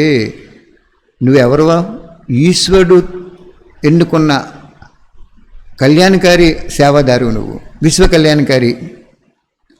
నీకు ఎప్పుడైతే ఇటువంటి అనుమానాలు వచ్చినాయో ప్రపంచానికి కూడా వచ్చేస్తుంది అంటున్నారు బాబా. ఇది ప్రపంచం వాళ్ళని కూడా సంశయ బుద్ధిగా చేయటానికి నిమిత్తం అవుతుంది. ఇప్పుడు మనం మనస సేవ చేస్తున్నాం, 23 సంవత్సరాలు చేయింటున్నారు బాబా. మరి మనస సేవలో 9 లక్షల ఆత్మలు వచ్చేస్తారు, గ్యారంటీగా వచ్చేస్తారు, వండర్ఫుల్గా చేయించేవారు బాబా. ఎందుకు ఆదినాన్నకి మనసా సేవ ఇచ్చారు బాబా? స్థూలం అర్పణ చేయించుకున్నాడు బాబా. బిడ్డ నీకున్నాయి ఉన్నాయి, ఇల్లు వాకిలి వస్తు వైభవాలు ఆస్తి ఐశ్వర్యాలు ఉన్నాయి, నాకు ఇస్తావా? అది కుచేలుడు ఏం చేశాడు? ఉన్నది పట్టుకెళ్ళాడు, కృష్ణుడికి ఇచ్చాడు. అలా బాబాకి మనం పుట్టగానే స్థూలం ఇచ్చాం కాబట్టి మనకు సూక్ష్మం ఇచ్చాడు బాబా అక్కడ. అంచేత మనస సేవ చేసినప్పుడు 9 లక్షల ఆత్మలు వస్తారు అన్నారంటే తప్పకుండా వస్తున్నారు కదా. మరి అలాగే నీకు సంశయ సంకల్పం ఉంటే బయట వాళ్ళకు కూడా సంశయం వస్తుంది, వినాశనం అవుతుందో లేదో, వీళ్ళు ఎలా చెప్తారు, తర్వాత చూద్దాంలే, బాబా ఉంటే తర్వాత చూద్దాంలే. అతనికి నీ సంశయ సంకల్పము అతని సంశయ సంకల్పాన్ని సృష్టించింది. నీ అజ్ఞానము జ్ఞానంలో ఉండి అజ్ఞానిగా ప్రవర్తించిన నీవు అలాగ బయట అజ్ఞాని ఆత్మలుగా తయారు చేసింది. ఎంత వండర్ఫుల్ టెక్నిక్స్ చెప్తున్నారు బాబా. చూడండి, ఆరిజిన్ చెప్తున్నారు చూడండి బాబా, క్రియేషన్ ఎలా ఉందో చెప్తున్నారో చూడండి బాబా. ఏదైనా ఇతరులు ప్రశ్నిస్తే అవును బాబా అలా చెప్పారు, ఎందుకు చెప్పారో తెలియదని అనకండి. రాయల సంశయము అవునని చెప్పండి, వినాశనం అవుతుందని చెప్పండి, అప్పుడు మీకు తప్పకుండా నమస్కారం చేసి వెళ్ళిపోతారు. నీకే నమ్మకం లేదు కాబట్టి నువ్వు పెళ్లి చేసుకోవాలా, పెళ్లి చేయాలా, చేసుకోవాలా, వ్యాపారం చేయాలా వద్దా, ఇలాగ సంశయాలు నీకు ఎప్పుడైతే వచ్చినాయో నువ్వు పాడవటం కాకపోవటం ఆమె కూడా పాడుతుంది.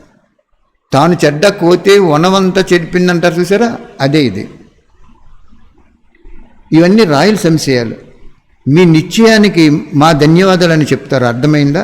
కాబట్టి భయపడకండి, జైల్లో పెడతారని కూడా భయపడకండి, వినాశనం తప్పకుండా జరుగుతుంది అని తప్పకుండా ధైర్యంతో చెప్పండి. ఎదుర్కొనే శక్తి లేదా, భయపడకూడదు.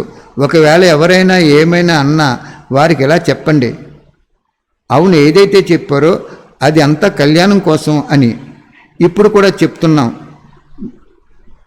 వారికి ఈశ్వర్య నష్ట చెప్పాలి, అప్పుడే వారు మరింత నవ్వుతూ గట్టిగా తయారైపోతారు. అప్పుడు ఏం చెప్పమంటున్నారు బాబా? మీకోసం ఇప్పుడు మనం బుక్ పంచి పెడుతున్నాం.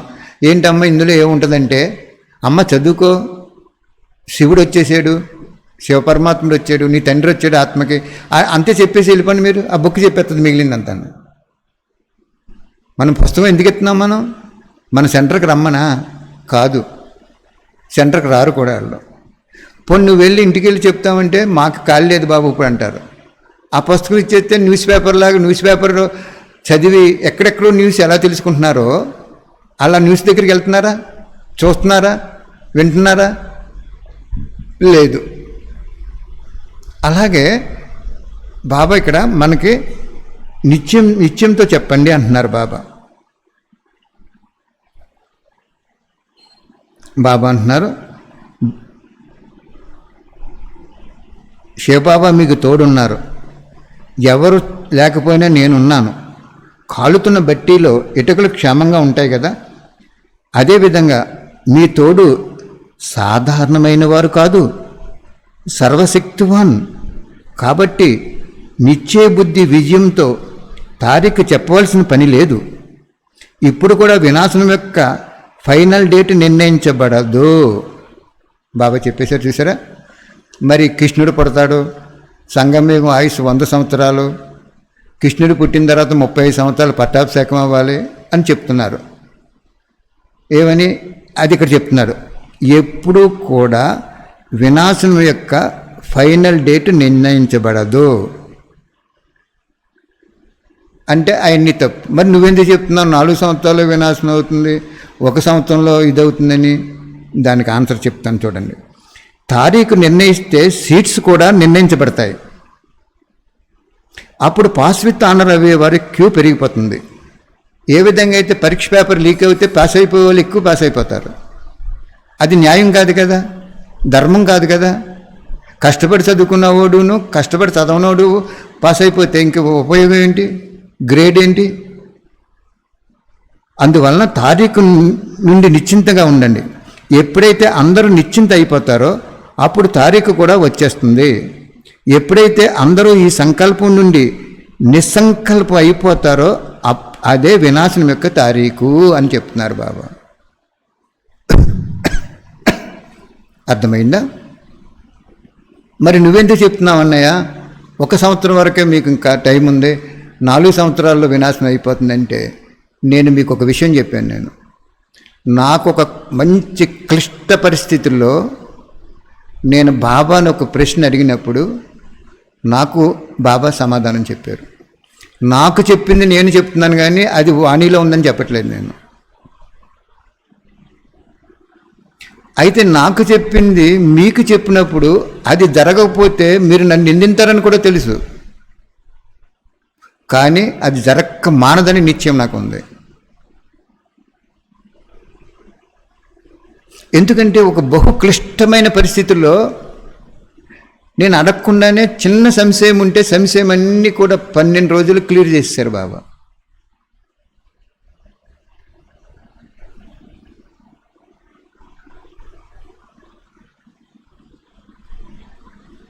కాబట్టి ఇక్కడ గుర్తుంచుకోండి, ఎవరు చెప్పినా మీరు నమ్మకండి డేటుని. ఎందుకంటే బాబా చెప్తున్నారు ఎప్పుడు కూడా వినాశనం యొక్క ఫైనల్ డేటు నిర్ణయించబడదు. కానీ ఇంకో వాణిలో చెప్తారు అక్కడ, మీకు దివ్య బుద్ధి ఉంటే మీకు టచ్ అయిపోద్దని చెప్పారు బాబా. ఆ పాయింట్లో నాకు చెప్పారు బాబా. ఇందాక ఒక విషయం చెప్పాను చూడండి, దాదీజీ బ్రహ్మ శరీరంలోనే వస్తారు బాబా, ఇంకెక్కడ రారు, ఎక్కడ వాణి చెప్పరు. మీకు 100 to 100% కరెక్ట్ అది. ఒకవేళ ఎక్కడైనా వచ్చినా ఆ సందర్భానుసారంగా వస్తారు, ఆ కార్యం చేస్తారు, వెళ్ళిపోతారు.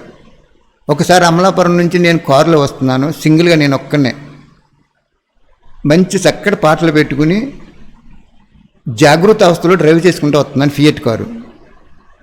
బాబా మాకు పుట్టుతుండగానే ఫియట్ కారు ఇచ్చారు బాబా.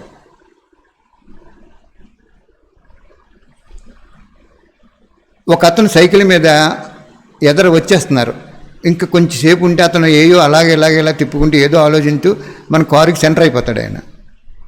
నేను గమనించి ఒక 100 అడుగుల దూరంలో బ్రేక్ చేసి అక్కడ ఉన్నాను. నేను పక్క కూడా తీయటానికి కుదరలేదు, టైం సరిపోదు. ఆ పక్క వాళ్ళు ఓవర్టేక్ చేస్తారు. అలా బ్రేక్ చేసేటప్పటికి అతను తప్పుకుని వెళ్ళిపోయాడు. వెనకాల మెటడోర్ వ్యాన్ వచ్చి మన కారుని కొట్టేసింది. అతని హెడ్లైట్ పోయింది, మన బంపర్ సొట్ అయింది.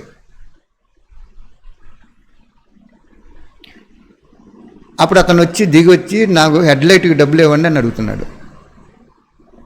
నేను బాబా స్మృతిలో ఉన్నాను, కానీ జాగృత అవస్థలో ఉన్నాను. అక్కడ డ్రైవింగ్ కాషన్లోనే ఉన్నాను.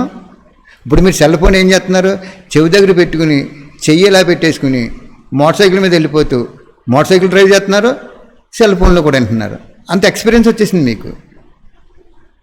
అదేవిధంగా నేను ఎప్పుడు కూడా జాగృత అవస్థలో ఉంటాను, బాబాను తోడెట్టుకుంటాను, టైం వేస్ట్ చేయకుండా ఏదైనా చక్కగా పాటలు పెట్టుకుంటూ వెళ్ళిపోతాను నేను. అప్పుడు నేనేమి మాట్లాడలేదు, అలా నుంచున్నాను. బాబా వెంటనే బాబా శక్తి ఉన్న షాపులో ఒక బ్యాటరీలు కడుతుంటాడు ఆయన, కారు బ్యాటరీలు అయ్యని. ఆయన శరీరంలోకి శక్తి వచ్చేసింది, బాబా శక్తి. ఆయన బయటకు వచ్చి, యారా అతను అంటున్నాడు, ఆయన ఎందుకు ఆగి ఉన్నాడు, నువ్వు వచ్చేసి కొట్టేసావు, ఆగున్న కారుని వచ్చి కొట్టేసావు నువ్వు అని చెప్పి డబ్బులు నీకు ఇవ్వటం కదా, ఆయనకి ఈ డబ్బులు అని అడిగాడు. ఎవరు వచ్చారు అక్కడ? శివబాబా శక్తి వచ్చేసింది అక్కడ. అప్పుడు నేనేమన్నానంటే, నాకు తెలుసు బాబా వచ్చారని, బాబా శక్తి వచ్చేసిందని తెలుసు నాకు. ఇప్పుడు ప్రైమ్ మినిస్టర్ ఉన్నారు, ఏదైనా కావాలనుకోండి ఫోన్ చేస్తారు, ఆయన వచ్చి చెప్పేస్తారు ఇంటికి మనకి. అలాగే భగవంతుడు ఎవడో విశ్వానికి ప్రైమ్ మినిస్టర్ ఆయన, అనంత అఖిలాండ కోటి బ్రహ్మాండానికి ప్రైమ్ మినిస్టర్ ఆయన. చీఫ్ మినిస్టర్ కాదు, ప్రైమ్ మినిస్టర్ ఆయన, రాష్ట్రపతి ఆయన, అన్నీ ఆయనే. అప్పుడు పోన్లండి, అతను ఏదో అద్దెకి తిప్పుకున్న అతనికి నేను కొనివ్వక్కర్లేదు, నాకు అతను చేయక్కర్లేదు, ఎవరికాలు చేసుకుంటాంలేండి అని చెప్పేసి వచ్చేసాం. అదేవిధంగా ఇక్కడ బాబా ఏం చెప్తున్నాడు అంటే, వినాశనం డేట్ క్లియర్ ఇవ్వడు, కానీ ఇంకో వాణిలో చెప్పాడంటే, నీకు దివ్య బుద్ధి ఉన్నప్పుడు ఇంకా ఇంకో టెక్నికల్ పాయింట్ చెప్పాడు, నాకు జ్ఞాపకం లేదు, ఆ పాయింట్ ఆధారంగా నీకు టచ్ అయిపోద్దని చెప్పాడు వినాశనం. ఓకే, అంచేత మీరు వినాశనం డేట్ ఆధారంగా పురుషార్థం చేయకూడదు, త్యాగం చేయకూడదు, ఏకదమ్గా చేసేయాలంతే. ఒంటరిగా వచ్చాం మనం, ఒంటరిగా వెళ్ళిపోవాలి. సంబంధీకులు టచ్ అవ్వకూడదు, కానీ సంపాదించాలి. ఆస్తి వైశ్వర్యాలు సిరి సంపదలు టచ్ అవ్వకూడదు, కానీ అర్పణ చేసుకోవాలి. బాబా చెప్తున్నారు, తారీఖు నుండి నిశ్చింతగా ఉండండి. ఎప్పుడైతే అందరూ నిశ్చింత అయిపోతారో అప్పుడు తారీఖు కూడా వచ్చేస్తుంది. మరి ఇప్పుడు బాబా పిల్లలు మరి ఇలా జరుగుతుంది అని తెలిసిపోయి కదా, తనువు మనసు ధనం కూడా ఎంతో కొంత బాబాకి చేసుకుంటున్నారు. ఎప్పుడైతే అందరూ ఈ సంకల్పం నుండి నిస్సంకల్పం అయిపోతారో, ఏ సంకల్పం నుండి, పెళ్లి చేసుకోవాలా వద్దా, ఇల్లు కట్టుకోవాలా వద్దా, వ్యాపారం చేయాలా వద్దా, ఉద్యోగం చేయాలా, ఇంకో వాణిలో చెప్తాడు, ఉద్యోగం చేయాలా వద్దా, ఈ సంకల్పాలన్నీ కట్ చేసుకుని నిస్సంకల్ప స్థితిలో బ్రహ్మబాబాని ఫాలో అవ్వాలి, బ్రహ్మను ఫాలో అవ్వాలి, ఏ అక్కయ్యని అన్నయ్యని ఫాలో అవ్వకూడదని వాణిలో చెప్పారు. నిస్సంకల్పం అయిపోతే అదే వినాశనం యొక్క తారీఖు. అర్థమైందా బాబా ఏం చెప్తున్నారు?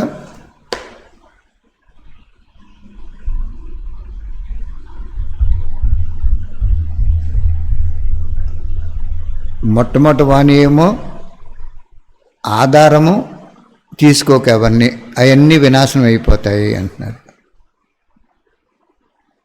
రెండో వాణి ఏం చెప్తున్నారు? నీకు సంశయం రాకూడదు బాబా మీద.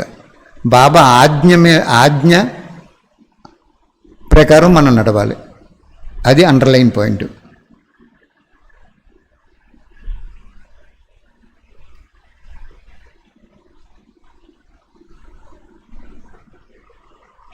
మరి ఆదిలో మా చేత వినాశనం అయిపోతుందని చేయించలేదు బాబా, మొత్తమే చేయించారు.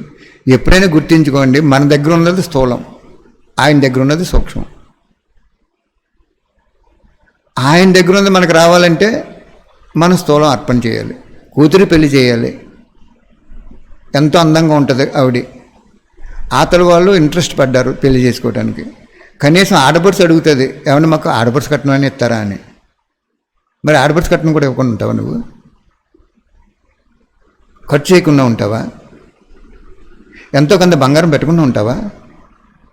ఆ ప్రేమ అనురాగం అలా చేయించేస్తుంది అక్కడ.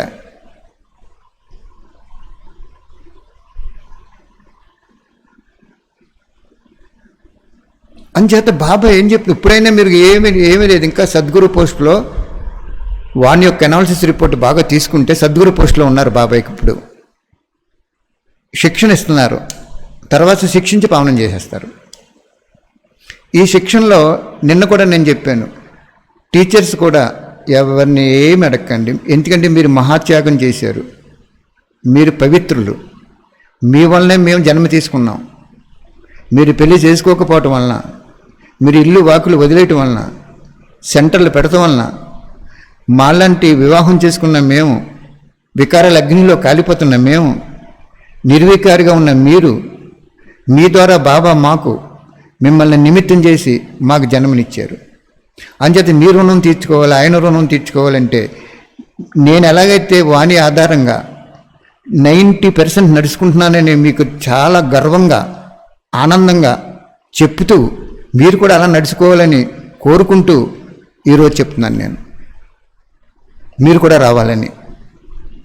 కాబట్టి బాబాకి ఇంకా ఆధారం తీసుకోకండి, ఎవరిని ఏమి అడగకండి, ఇంకేమి కొత్త ఎస్టిమేషన్ చేయకండి, కొత్త ఏమి కన్స్ట్రక్షన్ చేయకండి.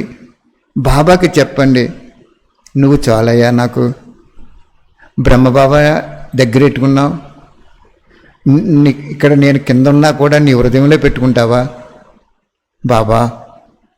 అద్భుతమైన తండ్రి, అవినాశి తండ్రి, అనంత విశ్వానికి యజమాని, సర్వాత్మలకి తండ్రివి. ఇలా నీ మనసు స్పందన జరుగుతూ ఉంటే ఆయన మనసుతో నువ్వు ఇంతకుముందు చేసిన పాపాలన్నీ కూడా పటాపంచలం అయిపోద్ది. ఎలాగో తెలుసా?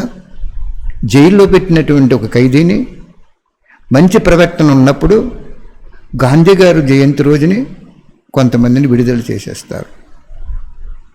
ప్రవర్తనే పరివర్తన, పరివర్తనే పరమాత్మ రాజీ, పరమాత్మ రాజీయే పరివారం రాజీ, మొత్తం ప్రపంచం రాజీ అయిపోతుంది నీకు. ఓకే, కాబట్టి వాళ్ళ రుణం కూడా మనం తీర్చుకోవాలి. కాబట్టి వాళ్ళు కూడా ఆజ్ఞ ప్రకారం నడిస్తే, అంతకుముందు అవాజ్ఞలు చేసినప్పటికీ ఆజ్ఞ ప్రకారం నడిస్తే వెయిటింగ్ లిస్టులోంచి పర్ఫెక్ట్ లిస్టులోకి వచ్చేస్తారు. అర్థమైందా? మరి చేయండి, టీచర్స్ చేయండి. నాకు బాబా తప్ప పరివారం కూడా వద్దు, పరమాత్మ కావాలి. విద్యార్థులు చేయండి, నాకు సెంటర్లు వద్దు, మధువనం కూడా అక్కర్లేదు, ఎవరు వద్దు. నువ్వు లాక్ చేసేవంటే నాకు ఇంకెవరు వద్దనే కదా, నువ్వు కావాలి. నీ వల్లనే కదా ఇంత పరివారం వచ్చారు, నీ వల్లనే కదా ఇంత సర్కిల్ వచ్చింది, నీ వల్లనే కదా ఇంత ఐశ్వర్యం వచ్చింది, నీ వల్లనే కదా ఇంత గౌరవం వచ్చింది, నీ వల్లనే కదా ప్రపంచం అంతా ప్రఖ్యాతి పొందుతుంది బ్రహ్మకుమారిస్ ఒక మంచి కార్యం చేస్తారని. మరి నువ్వు కావాలి. పరివారం అక్కర్లేదు. అందుకే మొన్న ఏమన్నారు బాబా? లౌకికం అలౌకిక చెత్తలో ఉంటూ అతీతంగా ఉండి అన్నాడు బాబా. అది బాబా చెప్పడానికి అర్హత ఉంది, నేను చెప్పడానికి నాకు అర్హత లేదు. కానీ మీరు పరివర్తన అవుతారని అర్హత లేకపోయినా తండ్రి చెప్పడానికి అర్హత ఉంది పిల్లలకి, సోదరాత్మలకి చెప్పడానికి నాకు అర్హత లేదు.